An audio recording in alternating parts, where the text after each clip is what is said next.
Redditors who left companies that non-stop talk about their amazing culture. What was the cringe moment that made you realize you had to get out? They changed the title of the receptionist to Director of First Impressions.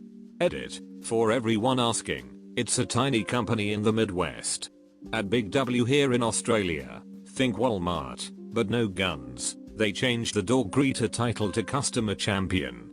Stupidest ducking thing I'd ever heard, and all the managers thought it was genius.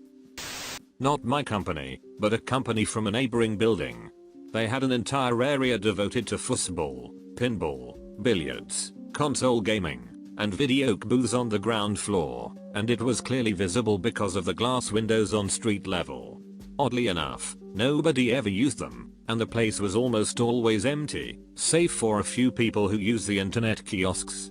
When I learned a friend worked there, I asked why nobody would want to take the opportunity to use the awesome looking recreational facility. He told me that people who do use the facility often found it used against them during performance evaluations, even when their use wasn't excessive at all.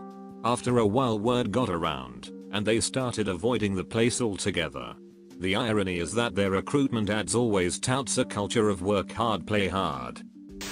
I'm in management, and we just got the message that bonuses for the last financial year were severely cut across the business, probably going to receive 30% of our total potential at best. Then attended our financial end of year results meeting the next day, to be told that net profits were 18% up, nearly 1 billion total, and the best performance in years, all thanks to us.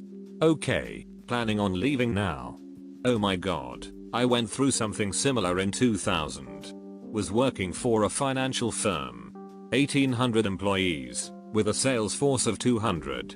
I was one of the salesmen. We had our annual meeting in April. It was a big affair. Most of the employees attended, and the CEO gave a big speech about how the previous year was the best in the company's history, blah blah blah. The next month, May, we each submitted memos basically justifying why we qualified for, or should qualify for bonuses at the end of June. I wrote mine out and explained the sales growth in my territory over the course of the previous 12 months, and what percentage my sales were out of last year's total sales. Coming off the company's best year ever, it should have been a slam dunk, right? All of us were excited about how much we'd have coming in June. June rolls around and my bonus is zero. But it's not just me. It's all over the sales floor. Less than 20% of the sales force got bonuses, and holy shit everyone was pissed. All the supervisors were dealing with angry subordinates, the sales manager was too, and even the VP and director above him. Everyone was furious and insubordinate, angry accusatory emails were flying, and the company was facing a mutiny. It got worse when it came out that the supervisors were offered bonuses that they could determine for themselves. Most of them took them, but a couple, knowing their subordinates wouldn't be getting anything, refused. My supervisor took his. When it came out, he tried to explain to his sales team about how he felt it was justified and how hard he worked. He ended up with people screaming at him about how they felt the same, but they didn't get jack shit.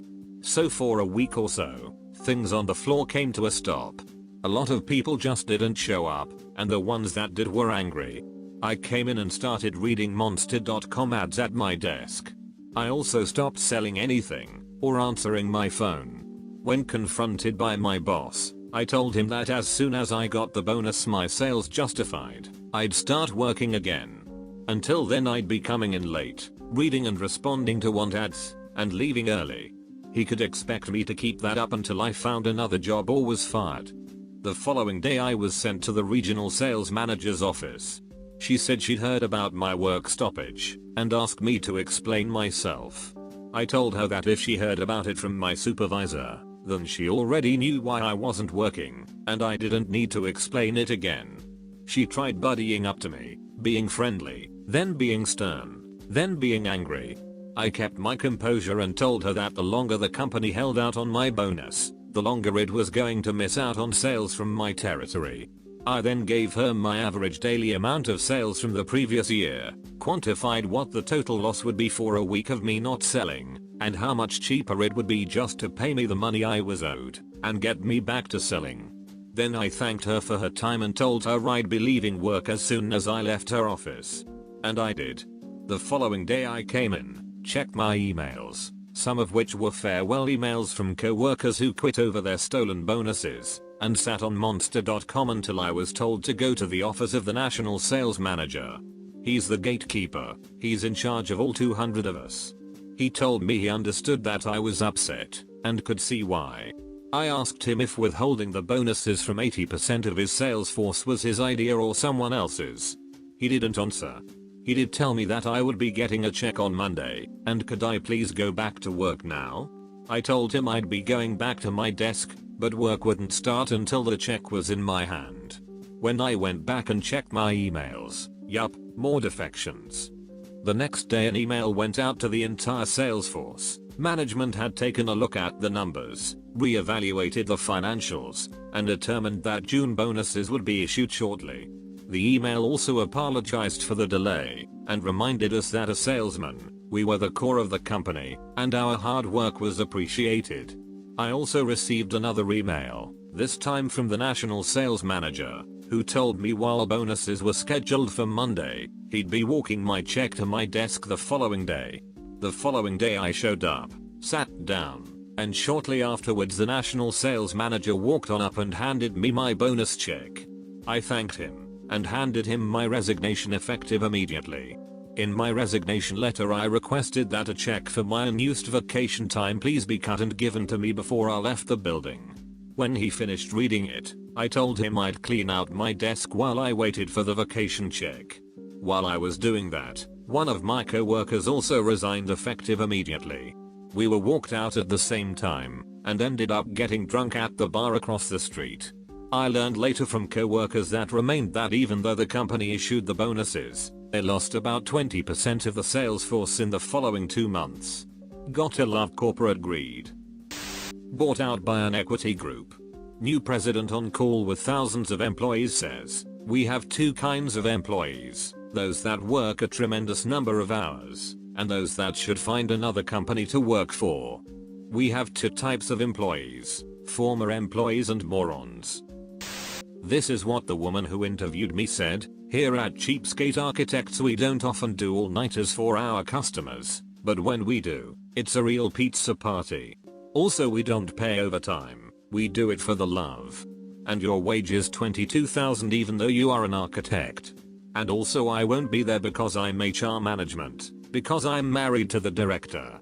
Yes, we need an HR department even though there's 3 employees."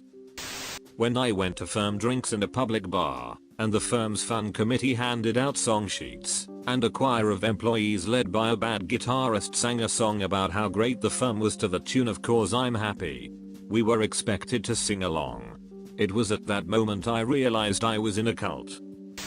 My last job was at an independent school in the UK, the wealthy type.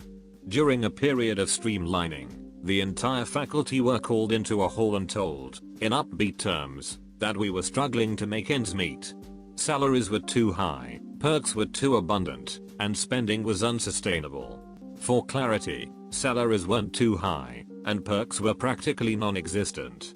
Spending was definitely unsustainable, however, in part because they were spending hundreds of thousands redesigning the senior staff offices to hide all the cabling and install proper wood paneling.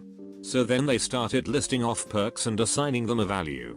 For example, free parking. Well, no shit, the school has a lot of land and isn't in a city. Why would you charge? Secondly, nice surroundings.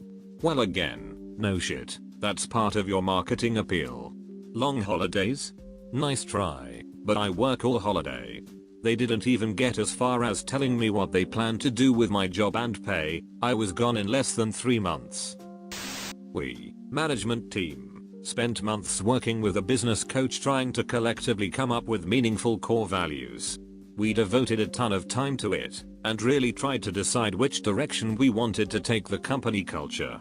Everybody agreed on teamwork, reliability, a couple others that I can't remember now, and then one day, the owner came in and called a meeting. He sat us down in the boardroom and told us he spent all weekend brainstorming, and had decided on the core values. They were meaningful ownership, neighborhood engagement, Does anybody see what that spells? He literally wanted it to be money, and just came up with words that sort of worked the way you do in elementary school writing your name poem. He rebranded the entire company from t-shirts with giant first letters and smaller letters, for the rest of the word straight down the arms, to plagues, wraps on the cars, every ducking thing. And that's when we all knew it was going to get bad. Money is great, but it was mortifying walking/driving around with that plastered everywhere. Not me, but my husband worked for 2 weeks for a family owned and operated business that touted how important family was, and that they were all one happy family. My husband was on his way to drop our at the time 2-year-old son off at daycare before work, when son threw up all over himself. Husband called his employer to tell them what happened and that he needed to take son home and clean him up, but he'd be in ASAP. His manager told him he needed to get his priorities straight. He responded with, "You know what? You're right, I won't be back in at all." He was still working part-time at his previous job where they had been sad that he was leaving, so he called them and told them to put him back on the schedule full-time. The family business is currently in the process of liquidating assets before going out of business, and I cackle every time I drive past it. We had a problem with the client, and the boss dumped all of the blame on a 24-year-old woman who was basically his most loyal employee. He made her cry in front of the client, as if that would somehow help save the relationship. How to turn a dedicated hard worker into a why bother worker 101 right there. Basically what happened with me, lol. Same here. My degree involves a 3-year apprenticeship. I signed up with one of the biggest companies in business. I worked really hard. I was getting more work done than a qualified professional making 10 times more than me. Except my boss thought it was a good idea to make me sit after hours for absolutely bullshit work, or hand me work at 6 PM. There was an incident where I was doing something for the first time, and I followed whatever the firm guidance was. I forwarded it to my manager for checking any errors before sending it to client. Boss was chatting with a friend or whatever, and just told me to send it. Except when he reviewed it, he wanted some extra shit to be done which I absolutely was never told about, and just went ballistic. I think that was kind of the tipping point. I went into severe depression after that incident, and after a few months decided that, duck this shit, I'm not doing anything more than the bare minimum. The last year of my internship I barely got anything done. Haha. A bloke I used to work with told me about how a senior manager at his old work did this to someone. The guy was apparently a freaking genius, IT systems engineers, and was considered the best of the couple hundred people there, but he had serious social anxiety issues. The client was their biggest client by far, like 25% of the income or something. Manager blames the guy even though it had nothing to do with him. Sets up meeting with the client, and when they arrived, grabbed the guy from his desk and took him to the meeting. That is no notice. Chewed him out in front of the client, making a big show of it. Guy wasn't able to respond as he just shut down and cried while the manager ignored it and continued. They lost the client later that week, and only won them back during the ensuing tender process, at a significantly reduced income, because the senior manager had been fired by that point, was apparently already on thin ice before this, because he was a super donk, and him not being a manager was part of the contract negotiations. This is the definition of a shitstorm. Treat every dollar like it was your own. Yaha.